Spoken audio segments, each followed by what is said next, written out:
I was speaking with someone today who reminded me how fortunate I was to be able to get an opportunity to come and associate with you all today. Thank you very much for being here. Treasured moments. Sometimes it's hard to realize that or appreciate it when I'm not here. But then the moment I come and experiencing kirtan together, it's just feels so blissful and just elevates that the conviction becomes stronger. So anyway, I was talking with this one person, and at some point it was like, I just kind of asked, I said, what should we be asking ourselves? You know, what's the question we should be asking ourselves?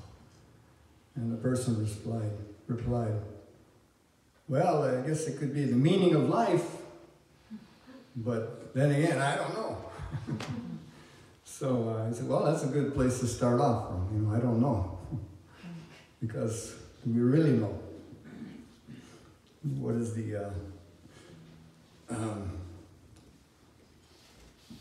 the level of understanding? Not only understanding, but also, I guess it's being present to the experience of what it is to be alive. So, for my own selfish purposes, I'm going to ask you, what is the questions we should be asking ourselves? Because I know I had a whole bunch of questions at one point, which really eventually drew me to the devotees and the holy name. But I have to say that over the years, I get a little bit numb, thinking that, oh, now I know it. But do I really know it? So what are some of the questions we can be asking ourselves? What's that? Maria? Why can't we do this all the time? Why can't we do this all the time? Yeah. What's stopping us from doing it all the 20 time? hours a day, every day. I heard an interview, Oprah Winfrey, with I can't pronounce his name, Vietnamese monk. And she was asking him about his practice, I forget the exact question, but it was in regards to like, when do you do this, you know? And he said, by practice, actually it's every moment. He said, every moment we want to be in this, whether it's while we're working, while we're playing, while we're studying, whatever we're doing. It's possible to be in that consciousness. And this is what distinguishes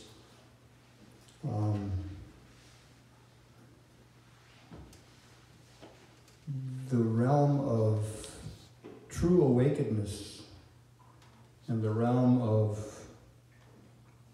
partially being awake and the realm of deep sleep. A matter of consciousness. Srila Prabhupada does make these points that, yes, ultimately 24 hours a day, even in our so-called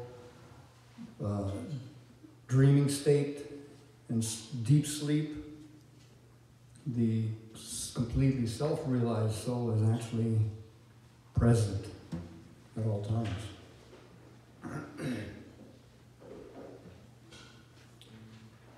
And this is also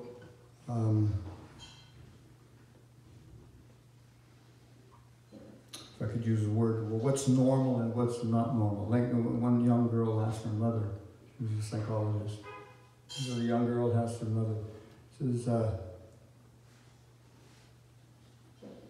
don't remember exactly how it was put, but something to the effect that the kid was asking, how do you know a person is not normal?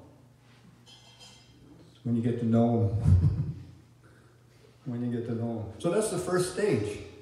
When we get to know that we're not in a normal situation, that's a good state to be in. Most people don't even want to go there, you know? one of my relatives, he says, "You think too much." He said, "Well, sorry, but I couldn't press any further." But, he was basically preoccupied with just the basic needs of sustenance, according to his, him and his family. And not that he was necessarily struggling so much in that area. He's got a lot of material facilities. But the pursuit of trying to increase that, this is unfortunately getting back to the meaning of life. Everything in our experience that we deal with has a purpose behind it. Whether it's a tool, whether it's a course that we're taking, there's a purpose. When it gets down to life, I don't think there's a meaning to it. How ridiculous. So, and then the other topic that was crossing my mind, I was telling the person, I'm going to this place and we do chanting and then, so you get around to Kumbaya. So I was like, the moment I heard that, it reminded me of some of the cynical responses to Kumbaya over the years. So I said, well, to be frank, I don't even know what the word means. And I'm going through the Lincoln Tunnel, Liberty Tunnel. And it was really slow, so I was looking Kumbaya. And sure enough, Kumbaya is really respectful, is bringing in the presence of the Lord. Yeah. And it was very popular, of course, in the 50s and the 60s, during the movement, youth movement. But then over the years, it became there's a whole cynical twist to it. It became a joke. Yeah. Why does it become a joke? Because it is not rooted in philosophy. When you can't explain the importance of Kumbaya, then no wonder people will just make jokes about it. When we can't explain, when we can't have a concrete experience of having a higher power in the presence that draws us together, we don't have that experience and an understanding of that. How this is actually unfolding, a whole philosophical explanation of it, then, yes, we stand on weak ground. So that faith must be accompanied by strong philosophical understanding. So in the Bhagavad Gita, Krishna was, he was like all of us, just confronted with inexplicable situation, not having any answers. He turned to the right person. Krishna explained his position as a living entity, spiritual entity, distinct from the material body, totally distinct from this material body and mind, inhabiting it. And then he explained his own position. Krishna explained his own position. That's totally different realm than the living entities. Krishna is, he is the Narayana. Narayana is the resting place of all living entities. So, eventually when Arjuna understood all this, then in the end, Krishna told him, just abandon all varieties of fruitive activities. This is what basically we're preoccupied with, conditioned soul is preoccupied with in this world. Just fruitive activity as distinct again from devotional activity. Fruitive activity is what's in it for me, or my family, or my country, or devotional activities. Let's put the beneficiary, the ultimate beneficiary in the center. The ultimate proprietor. And then the other thing he asked Arjuna to abandon is all philosophical speculations.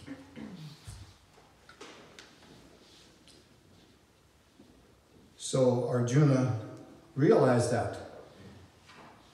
And to substantiate all of this and really get into the details, then we enter into the Srimad-Bhagavatam. And I was reading just the other day, there's this whole Bhagavatam, volumes and volumes, 12 cantos. They're basically divided into 10 parts. And if we look at the first book, it's just setting the scene, which takes place after the whole battle of Kurukshetra. And all these different characters and what they're doing. And you can just imagine the whole chaos and havoc that was created by this war. And then the sages are all gathered. This present age has begun, the age of Kali. What do we do now? Krishna's gone. Where do we turn to? Just a little side note, which I thought was rather interesting. I came across all the demigods. When Krishna was present, one of his qualities was religiousness. He was very religious. He would follow all the rules and regulations, and to teach by example. And then he would perform sacrifices. Great, elaborate sacrifices were taking place. Because of that, guess who came? All the demigods would come. And the wives, they became a little disturbed because their husbands were away from home all the time. So they were praying for the appearance of Lord Buddha, who would come to stop all sacrifices. And therefore, when all these sacrifices were stopped upon the advent of Lord Buddha, since then, the demigods don't come. But don't be fooled. When we gather together, chanting the holy name of Krishna with great sincerity and abandonment, there may be a day when we'll see the demigods present in the midst of this chanting. So anyway, the second canto of the Bhagavatam, kind of like, again, giving the content of the whole Bhagavatam. How to approach the Supreme. Not everyone's going to be able to approach in the same way. So there's facilitation. If we don't understand the personality of that Supreme Being, we can begin by understanding His presence throughout the universe. And this beautiful description of His universal form to remind us how the Supreme has entered within this concrete world of ours that we can experience through remembrance. And then elaborations of how it's present within the heart as a super soul. And ultimately as His personal presence, Bhagavan. Then there's descriptions of the whole creation, how the creation takes place, and the sub-creation and the planetary systems. The protection of the Lord. How does the Lord protect this whole universe?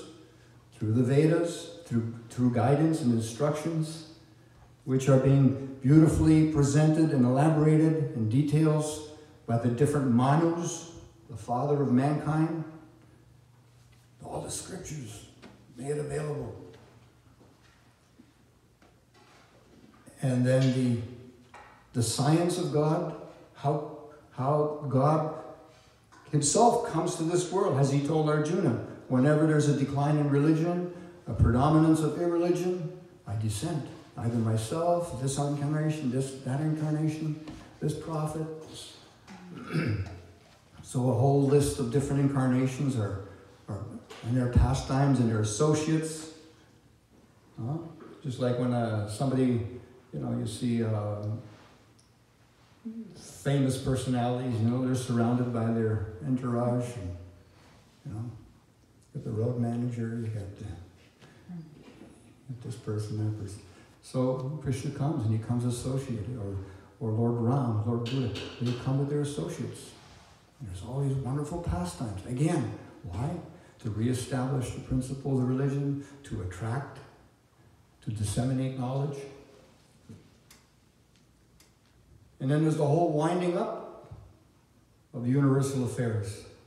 If we don't graduate, if after so many lives we don't graduate, then the whole universe winds down just like everything. Everything has a beginning and an end. The whole universe has a beginning and an end. And it winds down, And all the living entities and material creation, material nature, goes back into the gigantic form of Vishnu. Another side note is when Vishnu again awakes in the morning and the whole manifestation is to develop, it says there's a lotus bud from his navel, huh? You know what color that is? It's bluish. Is that a good sign? Not necessarily.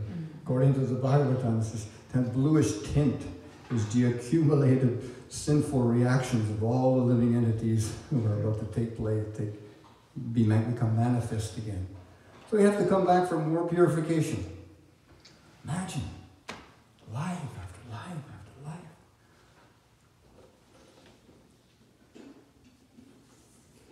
And then this winding up. And in the Bhagavatam there's a section about liberation. How do we stop? How do we get out of this? And then the 10th part ends with the summum bonum. That is Krishna himself.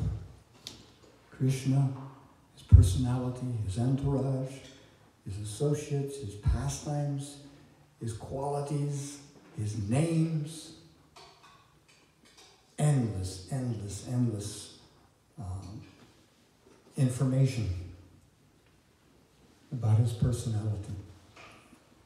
We live in a world where our shells are predominated with, and I'm no exception to the attraction to great personalities. Whether it's a musician, a movie star, a politician, we're attracted. We're attracted to hear about them. What about all the incarnations? So many of them. So, and that is being made available in a seed form. All this is being made available in a seed form. So this chanting of Hare Krishna, Krishna Krishna, Hare Hare, Hare Rama, Rama Rama, Hare Hare. It is mentioned in the first canto of Bhagavatam that those who are actually chanting the holy name, it is understood that in previous lives they have studied the Vedas, they have performed all kinds of sacrifices, they have given in charity. We may not remember all this, but we are chanting, we are sincerely trying to develop a taste for this chanting. Be assured that in previous lives we have already gone through so many branches of spiritual development to come to this state. This is not an ordinary affair. So thanks for coming, and let's keep it up. Hare Krishna. Thank you. Comments or questions? I'm just gonna, I don't have a question. Do you want to announce the kirtan next Friday? Oh yes. It's next Friday, huh? Yeah. Next Friday in Beaver. Sangha. PA, it's the Sangha Yoga, which is organized by Andrea, Andrea Kirkham. yeah. Kirkham? Yeah, first name? Andrea. Andrea. I always say it wrong. Andrea, and so next Friday we'll be having kirtan It's 6. at 6 o'clock, and Ashley will be there. I hope you can join us Next Friday? Yeah. next Friday. Yeah, we'll still have our It's about a program. 1-hour drive from Pittsburgh. It's like a good 45 to an hour.